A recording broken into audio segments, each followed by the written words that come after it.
నీకన్నా నాకన్నా పిసినారు బ్రో. అందరికీ ఒకే ఒక్క జీవితాన్ని ఇచ్చాడు. ఈ విషయంలో అంబానీ అయినా అడుక్కునేవాడైనా ఒక్కటే. అందరికీ ఉన్నది ఒక్కటే జీవితం. కానీ మనం మాత్రం ఈ కాస్త సమయాన్ని సంకనాకి ఇచ్చేస్తున్నాం. బాల్యం అంతా అమాయకత్వం, యవ్వనం అంతా తెలియనితనం, వయసు వచ్చాక బాధ్యతలు.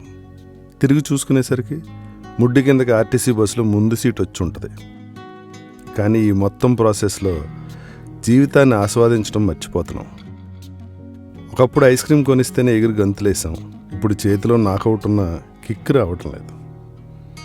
జాతరలో కొన్న రిమోట్ కార్ ఇచ్చిన ఆనందం ఇప్పుడు ఇంట్లో ఉన్న ఏసీ కార్ ఇవ్వటం లేదు. రంబలాంటి భార్య ఉన్నా ఇంకా మనకు కక్కుర్తి ఆగటం లేదు. చేసే జాబ్ నచ్చదు, ఉండే ఇల్లు నచ్చదు. 2000 పెట్టి బట్టలు కొని 2 సార్లు ఎక్స్చేంజ్ కోసం తిరుగుతుంటాం. టోటల్గా ఉన్నదానితో దొరికిన వాటితో తృప్తి పడటం ఎప్పుడో మానేసాం. మనకు ఆస్తి లేదని బాధ, పక్కింటోడికి ఉందని ఇంకా బాధ. సంపాదన కోసం అడ్డదారులు తొక్కేస్తున్నాం. మన ఎదుగుదలకు ఎవరైనా అడ్డనిపిస్తే తొక్కి పడేస్తున్నాం. అలా వచ్చిన ఆదాయంలో కాస్త హుండీలో వేసి దేవుణ్ణి కూడా పొల్యూట్ చేసేస్తున్నాం. టోటల్గా మంచి చెడ్డలు మర్చిపోయి మనసులు లేని మనుషులుగా మారిపోయాం. ఇక్కడ స్వచ్ఛమైన గాలి లేదు, స్వచ్ఛమైన జీవితాలు అంతకన్నా లేవు. అన్నం పెట్టి అమ్మ మీద అరిచేస్తుంటాం.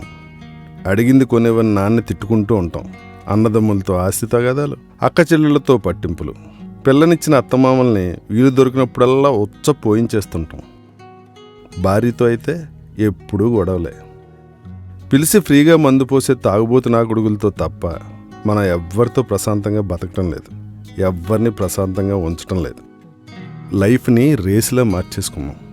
నిద్రలేసిన దగ్గర నుంచి పరిగెడుతూనే ఉన్నాం. లేకుంటే మనల్ని దాటుకుని ఇంకొకడు ముందుకు వెళ్ళిపోతాడని భయం. కానీ ఒక్కసారి ఆ పిచ్చి పరుగు ఆపి చూడు. ప్రపంచం చాలా పెద్దది. ఇక్కడ ఎవడి టాలెంట్కి తగ్గ స్పేస్ వాడికి ఉంటుంది. కానీ జీవితమే చాలా చిన్నది.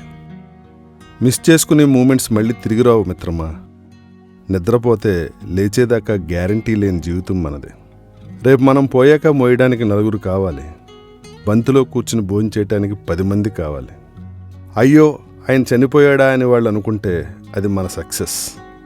అబ్బా వాడు పోయాడంటగా అని ఆనందపడితే అది మన ఫెయిల్యూర్.